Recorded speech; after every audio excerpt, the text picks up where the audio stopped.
Hello dear students, welcome to Assam Board Academy. আজি আমি SSLC 2025 general সায়েন্সৰ question পেপাৰটি আলোচনা কৰিম এনসাৰৰ সৈতে ফাৰ্ষ্ট 45টা MCQ। সো তোমালোক কুৱেশ্যনবোৰ চোৱা যে আমাক প্ৰথম কুৱেশ্যনটি দিয়া আছে লঘু এচিডৰ পৰা অধাতুৱে হাইড্ৰজেন প্ৰতিস্থাপিত কৰিব নোৱাৰে ইহঁতে হাইড্ৰজেনৰ লগত বিক্ৰিয়া কৰি উৎপন্ন কৰে কি উৎপন্ন কৰে সো ইয়াৰ কাৰেক্ট এনসাৰ হ'ব অপশ্যন বি। তোমালোক কুৱেশ্যন 2 চোৱা যে ৰন্ধনৰ সময়ত ব্যৱহৃত বৰ্তনৰ তল ফালে অৰ্থাৎ বাহিৰত কলা পৰে কিয়নো ইয়াৰ কাৰেক্ট অপশ্যন হ'ব সি। কুৱেশ্যন নাম্বাৰ 3 টো চোৱা তোমালোকে পৰ্যাবৃত্ত তালিকাত স্থান বিবেচনা কৰি তলৰ মৌলকেইটাৰ কোনটো আটাইতকৈ বেছি ধাতৱধৰ্মী হ'ব বুলি অনুমান কৰিব পাৰি সো ইয়াৰ কাৰেক্ট অপশ্যন হ'ব এ। কুৱেশ্যন নাম্বাৰ 4 চোৱা তোমালোকে যে বৰণ এটা অধাতু আৰু পৰ্যাবৃত্ত তালিকাত বৰণৰ স্থান হ'ল বৰ্গ 13 আৰু পৰ্যায় 2 তেন্তে বৰণে কেনেকৈ বেলেগ মৌলৰ সৈতে বান্ধনি গঠন কৰে সো ইয়াৰ কাৰেক্ট অপশ্যন হ'ব বি। কুৱেশ্যন নাম্বাৰ 5 টো তোমালোকে চোৱা আধুনিক পৰ্যাবৃত্ত তালিকাত পৰ্যায়ৰ দিশে যোজ্যতাৰ প্ৰৱণতা কি সো ইয়াৰ কাৰেক্ট এনসাৰ হ'ব অপশ্যন সি। কুৱেশ্যন নাম্বাৰ 6 চোৱা তোমালোকে এজন ছাত্ৰই 10 সেণ্টিমিটাৰ ফকাছ দৈৰ্ঘ্যৰ অৱতল দাপনেৰে এটা অনুশীলন কৰিছে তেওঁ এটা লক্ষ্যবস্তু দাপনৰ পৰা 15 সেণ্টিমিটাৰ দূৰত্বত ৰাখিলে প্ৰতিবিম্ব ক'ত গঠন হ'ব পাৰে সো ইয়াৰ কাৰেক্ট অপশ্যন হ'ব তোমালোকে চোৱা যে option D is the correct option. এবাৰ নেক্সট কুৱেশ্যন নাম্বাৰ 7 চোৱা তোমালোকে যে এজন লোকৰ স্বাস্থ্য পৰীক্ষাৰ সময়ত গম পোৱা গ'ল যে তেওঁৰ চকুৰ লেন্সৰ ভাঁজ ব্যাসাৰ্ধ প্ৰসাৰিত হৈছে চকুৰ বিকাৰ হ'ব কোনটো বেমাৰ হ'ব ইয়াতো option A is the correct answer. Question number 8 টো তোমালোকে চোৱা যে এজন লোকে এটা বস্তু 2 মিটাৰ দূৰত্বৰ ওপৰত ৰাখিলে ভালদৰে দেখা নাপায় চকুৰ এই বিকাৰ নাইকিয়া কৰিবৰ বাবে লেন্সৰ ক্ষমতা ব্যৱহাৰ কৰিব লাগিব কিমান পাৱাৰটো হ'ব লাগিব অপশ্যন এ -0.5 ডায়ামিটাৰ। এবাৰ কুৱেশ্যন নাম্বাৰ 9 চোৱা তোমালোকে যে এখন টেবুল দিয়া আছে অমৰ সূত্ৰ V = IR ৰ অধ্যয়নৰ পিছত এজন ছাত্ৰই তলৰ তালিকাখন প্ৰস্তুত কৰিল আমাক কুৱেশ্যন দিয়া আছে তালিকাখনত x আৰু y ৰ মান হ'ব ক্ৰমে কাৰেক্ট অপশ্যন এ 0.3 and 2। এবাৰ কুৱেশ্যন নাম্বাৰ 10 চোৱা তোমালোকে যে ধাতুৰ বৈদ্যুতিক সামগ্ৰীসমূহ সাধাৰণতে ভূমি সংযোগী তাৰেৰে সংযোগ কৰা হয় তাঁৰডাল ভূমি সংযোগী কৰাৰ কাৰণ কি অৰ্থাৎ আৰ্থিং দিয়াৰ কাৰণ কি সো ইয়াতে ৰাইট অপশ্যন হ'ব বি। কুৱেশ্যন নাম্বাৰ 11 চোৱা বৈদ্যুতিক প্ৰবাহ উৎপন্ন কৰা সঁজুলিক কি বলে সো ইয়াৰ কাৰেক্ট অপশ্যন হ'ব ডি জেনাৰেটৰ বোলা হয়।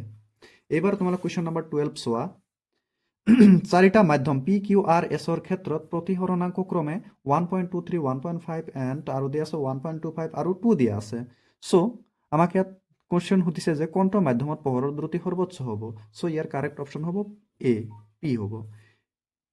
নেক্সট কুৱেশ্যন তোমালোক চোৱা যে কুৱেশ্যন নাম্বাৰ 13 কোনটো বিকল্পই সূৰ্যোদয় আৰু সূৰ্যাস্তৰ সময়ত বেলিটো ৰঙা পৰাৰ সমৰ্থন কৰে সো ইয়াতে ৰাইট অপশ্যন হ'ব চি ৰঙা ৰঙৰ তৰংগ দৈৰ্ঘ্য বেছি।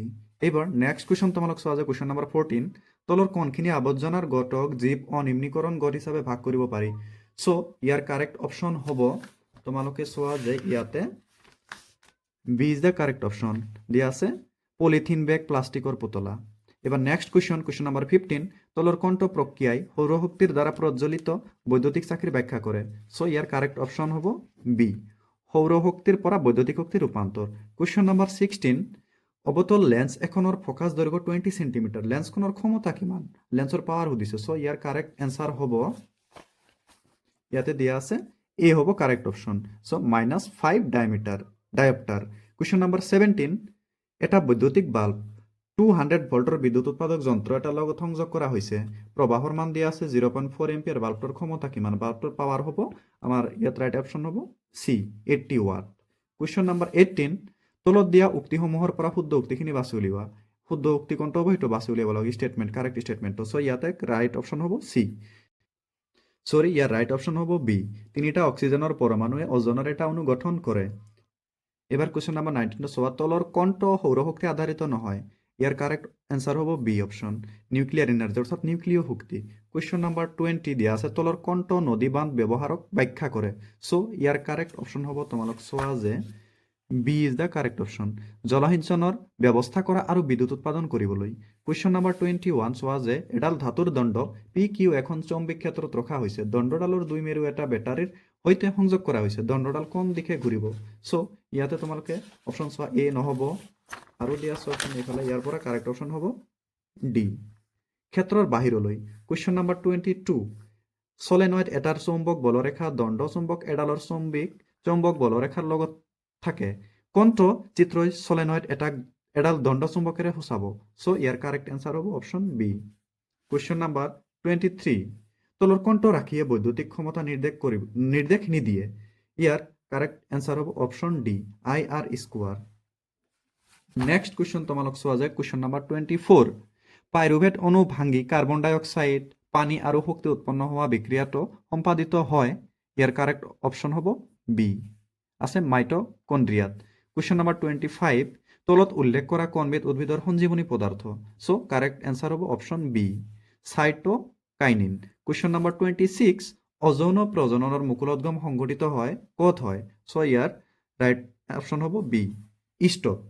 কুৱেশ্যন নম্বৰ তোমালোক চোৱা যে নেক্সট পেজত আছে কুৱেশ্যন নম্বৰ 27 সমস্ত অংগৰ উদাহৰণবোৰ হ'ল ইয়াতে ৰাইট এনসাৰ হ'ব option D all of the above অৰ্থাৎ ওপৰৰ আটাইকেইটা যিকেইটা দিয়া আছে ওপৰৰ আটাইকেইটা হ'ব। So B D is the right answer. Question number 28 বিৱৰ্তনৰ লগত তলৰ কোনটো সাধাৰণভাৱে জড়িত? সো ইয়াতে ৰাইট এনসাৰ হ'ব অপশ্যন এ দিয়া আছে এজন চীনা স্কুলীয়া ছাত্ৰ। কুৱেশ্যন নম্বৰ 29 মানুহৰ বৃক্ক দুটা কোনটো তন্ত্ৰৰ অংশ? সো কাৰেক্ট এনসাৰ হ'ব অপশ্যন এ ৰেচন। এবাৰ তোমালোক নেক্সট পেজত চোৱা যায় কুৱেশ্যন নম্বৰ 30 দিয়া আছে আমাক যে আমাৰ জিনীয় হাছৰ পৰা আমি আভাস পাওঁ কি পাওঁ? ইয়াতে ৰাইট এনসাৰ হ'ব অপশ্যন বি আফ্ৰিকান মূলৰ। কুৱেশ্যন নম্বৰ 31 দিয়া আছে আমাক নিষেচন নহলে ডিম্বকোক্তৰ কি হয়? ইয়াতে ৰাইট অপশ্যন এনসাৰ হ'ব অপশ্যন সি প্ৰায় এসপ্তাহ জীৱিত অৱস্থাত থাকে। কুৱেশ্যন নম্বৰ 32 দিয়া আছে আমাক যে মানুহৰ ক্ষেত্ৰত সাধাৰণ চিষ্টলিক চাপৰ মাত্ৰা প্ৰায় কিমান হ'ব? নেক্সট পেজত তোমালোক চোৱা যে ইয়াৰ পৰা কাৰেক্ট এনসাৰ হ'ব অপশ্যন এ পাৰা স্তম্ভত 120 মিলিমিটাৰ। আৰু কুৱেশ্যন নম্বৰ 33 দিয়া আছে বাদুলি আৰু চৰাইৰ ডেউকা হ'ল কি হ'ব? ইয়াতে সমভিত্তিক অংগ হ'ব। So B is the correct option. তাৰপাছত কুৱেশ্যন নম্বৰ 34 কুৱেশ্যন দিয়া আছে আমাক তলৰ কোন প্ৰজাতিৰ জীৱৰ দেহৰ গঠন বিৱৰ্তনৰ দিশত উচ্চ স্তৰৰ? সো কাৰেক্ট অপশ্যন হ'ব ডি আছে চিম্পাঞ্জিৰ। এইবাৰ তোমালোকে কুৱেশ্যন নম্বৰ 35 চোৱা যে কি দিয়া আছে আমাক জবা সৰিয়হ আদি ফুলবোৰত পুংকেশৰ আৰু স্ত্ৰীকেশৰ দুয়োটাই অংগই থাকে সেয়েহে এইবোৰ কি হ'ব? এইবোৰ হ'ব বাইসেক্সুৱেল অৰ্থাৎ উভয় লিংগী। কুৱেশ্যন নম্বৰ 36 দিয়া আছে Fe2O3 + 2Al এই দুটা মিলিত হৈ কি হৈছে Al2O3 + 2Fe।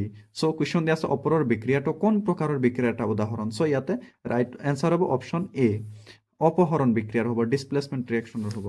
নেক্সট কুৱেশ্যন আছে 37 তলৰ কোনটো যৌগক ছ'ডা এচিড অগ্নি নিৰ্বাপন যন্ত্ৰত ব্যৱহাৰ কৰা হয়? সো ইয়াৰ কাৰেক্ট এনসাৰ তোমালোক চোৱা যে option D is the correct answer NaHCO3। Next question number 38 ৰাসায়নিক বিক্ৰিয়া নঘটে ক'ত নঘটে? এইটো হ'ব কুৱেশ্যন অপশ্যন বি মোমবাতি গলত ৰাসায়নিক বিক্ৰিয়া নঘটে। সো নেক্সট কুৱেশ্যন নম্বৰ 39 এটা প্ৰসম দ্ৰৱৰ পিএইচৰ মান কিমান? নিউট্ৰেল সলিউশনৰ পিএইচৰ মান কিমান? সো ইয়াৰ কাৰেক্ট অপশ্যন হ'ব সি 7 আমি সকলোৱে জানো 7।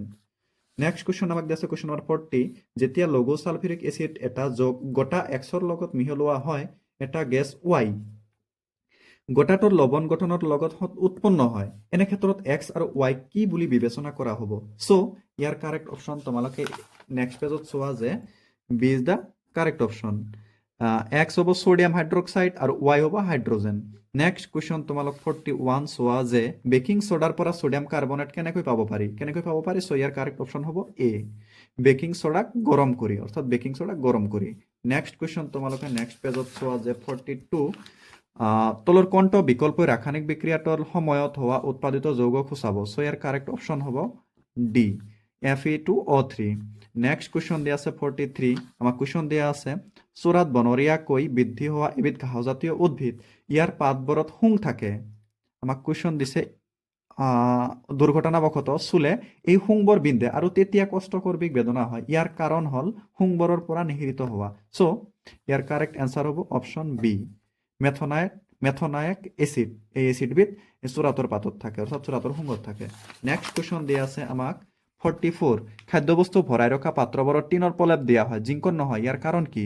জিংকৰ কিয় দিয়া হয় ইয়াৰ কাৰণটো কি? সো ইয়াৰ ৰাইট অপশ্যন হ'ব এ কাৰণ জিংক টিনতকৈ অধিক সক্ৰিয়। নেক্সট কুৱেশ্যন নম্বৰ 45 অৰ্থাৎ অন্তিমটো কুৱেশ্যন আমাক দিয়া আছে 24 কেৰত বিশুদ্ধ সোণ বৰ কোমল সেয়েহে বিশুদ্ধ সোণৰ গহনা তৈয়াৰ কৰা অসুবিধাজনক।